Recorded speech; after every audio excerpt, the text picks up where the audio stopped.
उसको बोल दीजिए कि 25 में अगला बरिस जब छठ में आपका बच्चा लौटेगा तो फिर रोजी रोजगार के लिए उसको बिहार छोड़कर बाहर नहीं जाना पड़ेगा। दूसरा संकल्प गांव में चल ली तो देखे बूढ़े लोगों का बड़ा कष्ट है। अब वो आदमी पढ़ नहीं सकता, नौकरी मजदूरी भी नहीं कर सकता, और नीतीश कुमार बूढ़ा आदमी को 400 रुपया भीख दे रहा। तो ये तय हुआ कि दिसंबर 2025 से, याद रखिए, दिसंबर 2025 से 60 वर्ष से ज्यादा उम्र के सभी महिला पुरुष को कम से कम 2000 रुपया मासिक पेंशन के व्यवस्था जरूर कर दी जाए। और तीसरा संकल्प, 15 वर्ष से कम उम्र का जिसका बाल बच्चा है, गरीब का बच्चा पढ़ नहीं रहा है, गरीबी तब जाएगा, लक्ष्मी तब आएंगी जब सरस्वती का वास होगा, लड़के आपके पढ़ेंगे। इसलिए जन सुराज का तीसरा संकल्प है कि आपका बच्चा, 15 साल से कम उम्र के आपके बच्चे, जब तक सरकारी स्कूल नहीं सुधरेगा, आप अपने बच्चा को प्राइवेट स्कूल में भेजिए, उसका फीस सरकार के ओर से भरा जाएगा। पनोरमा ग्रुप, जो सोचता है वो करता है, आपके अपने सपनों का आशियाना। नमस्कार, आप देख रहे हैं सिटी पोस्ट और मैं हूं अभिषेक मिश्रा। देखिए, प्रशांत किशोर, जन सुराज के कर्ता धर्ता, जन सुराज के सर्वे सर्वा प्रशांत किशोर की बात करेंगे। और प्रशांत किशोर ने आज अपनी पार्टी के चुनाव चिन्ह को लेकर अपनी बात रखी है, बयान दिया है। और इसके साथ ही प्रशांत किशोर ने बिहार में जिन 4 सीटों पर उपचुनाव हो रहे हैं और चारों सीटों पर वो लड़ रहे हैं, उसको लेकर बड़ा दावा किया है। प्रशांत किशोर की पार्टी जन सुराज का चुनाव चिन्ह सेव हो सकता है, इसकी चर्चा लंबे वक्त से रही है। और प्रशांत किशोर की तरफ से चुनाव आयोग से ये मांग की गई है कि सेव उनकी पार्टी का सिंबल दिया जाए। प्रशांत किशोर ने इस चर्चा को लेकर ये कहा, इस तरह के कयासों को लेकर ये कहा कि नहीं, पर्टिकुलर इस चुनाव चिन्ह की मांग नहीं की गई है, सेव भी उस लिस्ट में शामिल है जिस चुनाव चिन्ह की मांग की गई है। इसके साथ ही प्रशांत किशोर ने ये भी कहा है कि जहां उपचुनाव हो रहे हैं वहां तरारी में कोई पदयात्रा जन सुराज की नहीं हुई है, लेकिन वहां पलड़ा भारी दिख रहा है जन सुराज का, वहां प्रभाव दिख रहा है जन सुराज का। इस तरह का दावा प्रशांत किशोर ने किया है। प्रशांत किशोर का पूरा बयान सुनिए, वो क्या कह रहे हैं। नहीं, प्रशांत किशोर के लिए कोई अग्नि परीक्षा नहीं है। हमारी अग्नि परीक्षा ये है कि अगले 10 वर्ष में बिहार में बदलाव हो, बिहार देश के 10 अग्रणी राज्यों में शामिल हो। कोई चुनाव लड़ के जीतने से हम अग्नि परीक्षा पास हो जाएंगे, उससे बिहार सुधर जाएगा, ऐसी बात तो है नहीं। लेकिन जब आप सामाजिक राजनीतिक जीवन में हैं तो कोई भी चुनाव जब है तो एक तरह से परीक्षा है। अगर आप क्लास में पढ़ते हैं तो यूनिट टेस्ट की भी उतनी ही वैल्यू है, मिड टर्म का भी उतना ही वैल्यू है, फाइनल टेस्ट का भी उतना ही वैल्यू है। उस नजरिए से हम लोग बहुत ईमानदारी और जितनी ताकत है उस ताकत से हर चुनाव को लड़ते हैं, लड़ने का प्रयास करते हैं। जन सुराज के परिप्रेक्ष्य में ये पहला चुनाव है। इन इलाकों में पदयात्रा नहीं हुई है, यहाँ कोई जन सुराज का पहले से संगठन नहीं है। इसके बावजूद आप तरारी में जाकर देखिए, रामगढ़, बेलागंज, इमामगंज में जाकर देखिए, कोई ये नहीं कह सकता है कि जन सुराज ईमानदारी से, मजबूती से चुनाव नहीं लड़ रहा है। बहुत मजबूती से हम लोग लड़ रहे हैं, जनता के सामने अपनी बात रख रहे हैं। अंत में जनता जनार्दन है, उनको तय करना है कि क्या वो 30-35 साल के लालू नीतीश के इस बदहाल बिहार वाले शासन को आगे चलाते रहना चाहते हैं या वो बदलाव चाहते हैं। जो लोग भाजपा से प्रत्याशी हैं, मैं विशेष करके जो लोग भाजपा के नाम पर वोट दे रहे हैं, उनसे ये आग्रह करना चाहता हूं कि मेरे भाई, 2 दिन पहले एनडीए की बैठक हुई है और उसमें भाजपा सहित सभी घटक दलों ने ये घोषणा करी है कि अभी और आने वाले समय में नीतीश कुमार ही मुख्यमंत्री के चेहरा होंगे, मुख्यमंत्री बनेंगे। तो जो लोग भी भाजपा के नाम पर वोट दे रहे हैं, जाति के नाम पर वोट दे रहे हैं, उनको इस बात का संज्ञान लेना चाहिए कि वोट चाहे भाजपा को दो या किसी दूसरे दल को, वो नीतीश कुमार के खाते में ही जाएगा। तो अगर आप लोग नीतीश कुमार के शासन से खुश हैं, अगर आप बिहार के स्थिति से खुश हैं, तो आप भाजपा को वोट दीजिए। लेकिन अगर आप भाजपा को वोट देंगे तो नीतीश कुमार का हाथ मजबूत होगा, और जिस नीतीश कुमार से की शासन से पूरी बिहार की जनता त्रस्त है, वही लोग आगे बढ़ेंगे। इस बात को लोगों को ध्यान में रखना चाहिए, यही बात कह सकते हैं। किसान जी, आपके टीम के द्वारा और पार्टी के द्वारा जो नॉमिनेशन में सिंबल मिलने वाला है चुनाव आयोग की तरफ से, वो सेब की मांग की गई है, उसके पीछे कारण क्या है? नहीं, सेव की मांग नहीं की गई है। सेव भी एक ऑप्शन है। सिंबल अलॉट करना तो चुनाव आयोग का प्रीरोगेटिव है, जो भी सिंबल वो अलॉट करेंगे। सिंबल महत्वपूर्ण नहीं है, महत्वपूर्ण है बिहार में बदलाव, महत्वपूर्ण है अच्छे प्रत्याशी का चुनाव।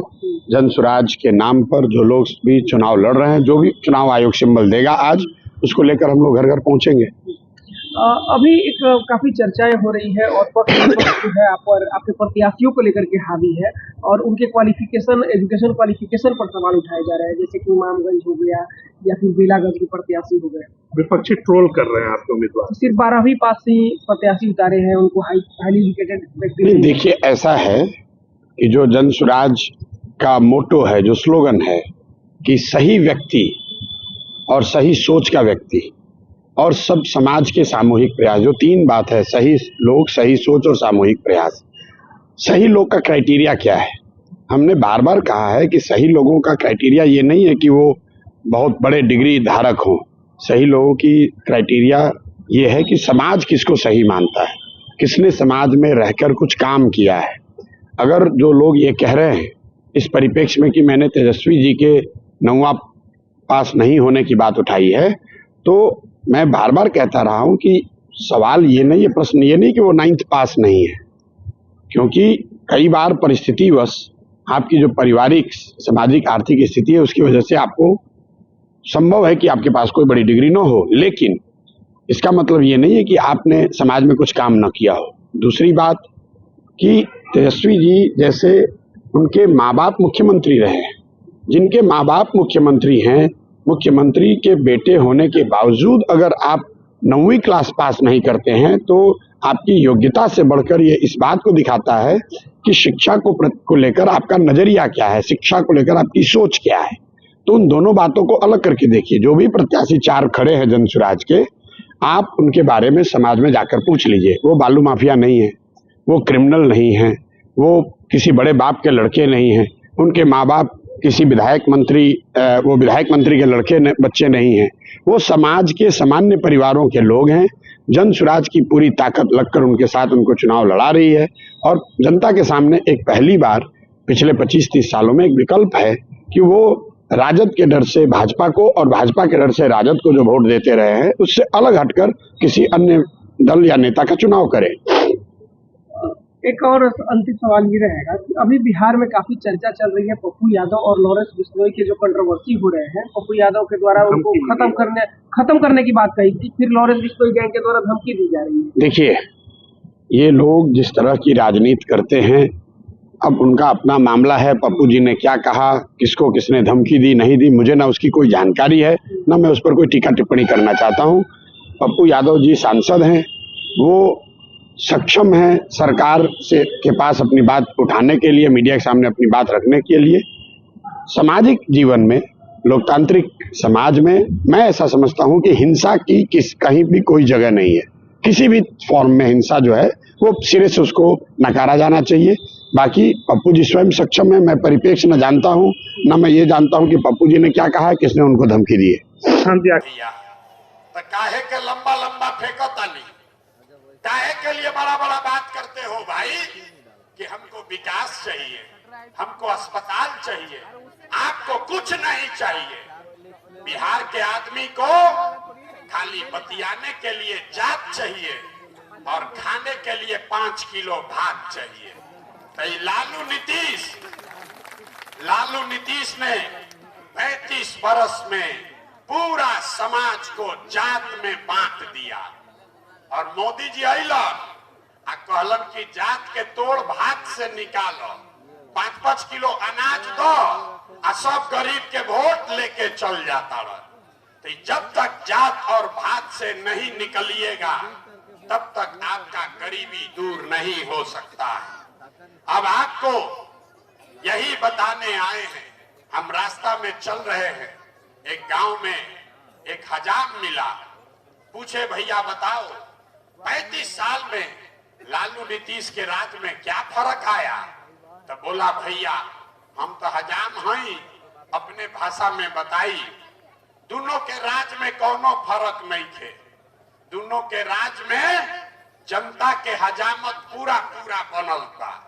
फर्क इतने बा कि लालू के राज में जनता के हजामत अपराधी सब बनाता था, और नीतीश भाजपा के राज में जनता का हजामत अधिकारी सब दीने में बना रहा। लालू जी के राज में अपराधी सब रात में गन लगाकर लूटता था। नीतीश भाजपा के राज में अधिकारी सब कलम लगा के ब्लॉक में थाना में आपको दीने में लूट रहा है। लालू जी के राज में अपराधी किसी से डरता नहीं था, और नीतीश भाजपा के राज में अधिकारी भी किसी से डरता नहीं है। अभी खेत के सर्वे होत रहे, अभी जमीन का सर्वे हो रहा था। जितना आदमी जब भाजपा के वोट देवे वाला बैठल बाड़न जा, याद करिए यही नीतीश कुमार है। आपके केवाला का कागज निकालने के लिए 5-5, 10-10 हजार रुपया घूस वसूला है। यही नीतीश कुमार है। घर घर में झगड़ा लगाया है आपके बहन से, फुआ के लड़का से। आपको आगाह करने आए हैं। अभी उस सर्वे रुकल बा, हमने के हल्ला मचैले बानी जाता, फिर वो सर्वे शुरू होगा। आपका जितना जमीन है, जो लोग साइन नहीं करा पाएगा अपने बहन से, फुआ के लड़का से, वो सबका जमीन आप बेच नहीं पाइएगा। वो सबका जमीन आप जोतिएगा, लेकिन मालिकाना हक खत्म हो जाएगा। ये नीतीश कुमार कर रहा है। और आप आज भाजपा को वोट दे रहे हैं, तो भाजपा 2 दिन पहले पटना में बोला कि 25 में नीतीश कुमार ही मुख्यमंत्री रहेंगे। इतना आदमी यहाँ वोट दे रहे भाजपा को। याद रखिए, आपके एक एक वोट से नीतीश कुमार का ताकत बढ़ेगा, और जब नीतीश का ताकत बढ़ेगा तो आपके घर में जमीन का झगड़ा लगेगा। आपके घर में स्मार्ट मीटर लगाकर बिजली काटा जाएगा। अब अगले बरस ये जनता का राज बनेगा।